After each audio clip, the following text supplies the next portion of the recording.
देती है हम लोगों को, जिनमें अनिल यादव है, राजीव यादव है, शाहनवाज हुसैन है, चौनाद आलम है और ऐसे भी कई लोग हैं जो किसी भी जगह पर रह रहे हों लेकिन वो हक और इंसाफ की लड़ाई करते रहते हैं।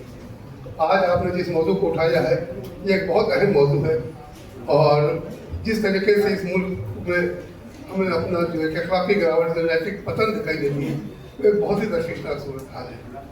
खासकर 2014 के बाद ऐसा लगता है कि ये वो मुल्क है ही नहीं जहाँ हम लोग पैदा हुए थे। इस उम्र में हम ये सोचते हैं कि हम जिस मुल्क में पैदा हुए थे क्या उसी मुल्क में दफन होंगे या एक ऐसा मुल्क में दफन होंगे जो सिर्फ नफरत और एक दूसरे की टांग घसीटने में, एक दूसरे से कतलेआम करने में, एक दूसरे की लिंचिंग करने में अजीब सा माहौल बना गया। एक आदमी पूरे मुल्क को किस तरीके से बदल देता है, पूरे मुल्क की सोच और उसकी गौर व फिक्र किस तरीके से बदल दिया एक आदमी ने, ये एक बहुत बड़ा मतलब है कि जो हमारे सोशल एनालिस्ट हैं या सोशल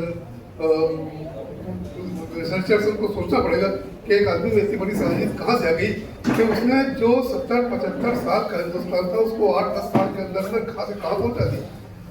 ठीक है, हिंदुस्तान में कोई बहुत अच्छे सब कुछ ठीक ठाक दिखता लेकिन बहुत कुछ अच्छा था।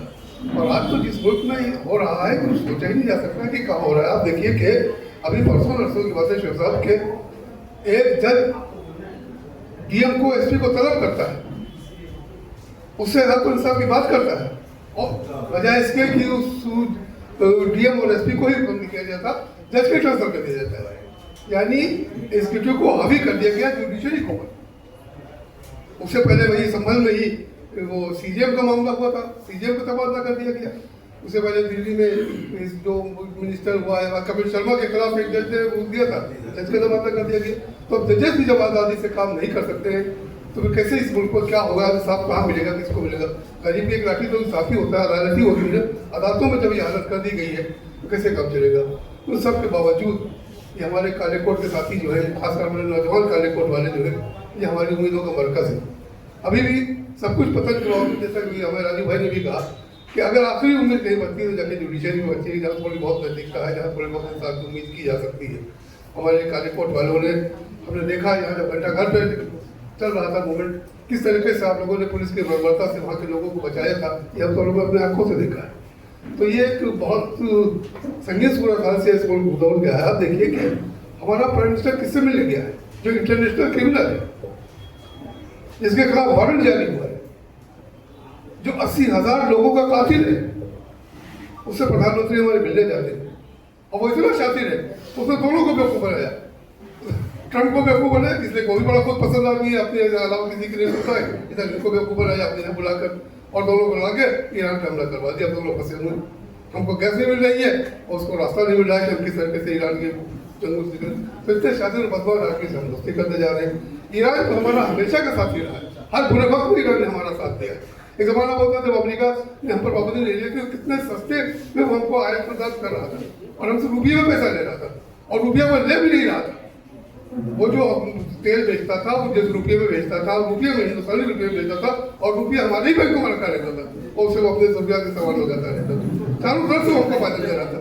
आपने सिर्फ एक जो हिंदुत्ववादी विदेश नीति को चलते हुए आपने इसको पूरा बदल दिया। आप जाके गोद में बैठने जाके अभी भी आपको एहसास नहीं हुआ कि आपको अंदाजा करना चाहिए कि आपके लिए इसराइल ज़्यादा जरूरी है जहाँ से कुछ असलाह मिल सकता है, या आपके लिए ईरान ज़्यादा जरूरी है जहाँ से आपको ऑयल और आपकी पूरी सब कुछ मिल सकती है।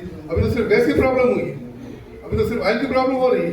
अभी खरीफ फसल आ रही है, धान जब बोया जाएगा तो यूरिया के लिए रोना पड़ेगा। किसानों के लिए यूरिया कितनी बड़ी मसला था, गेहूँ के जमाने में राजू यादव ने देखा होगा किस तरह मसले होते, अब फिर वही मसला खड़ा हो जाए।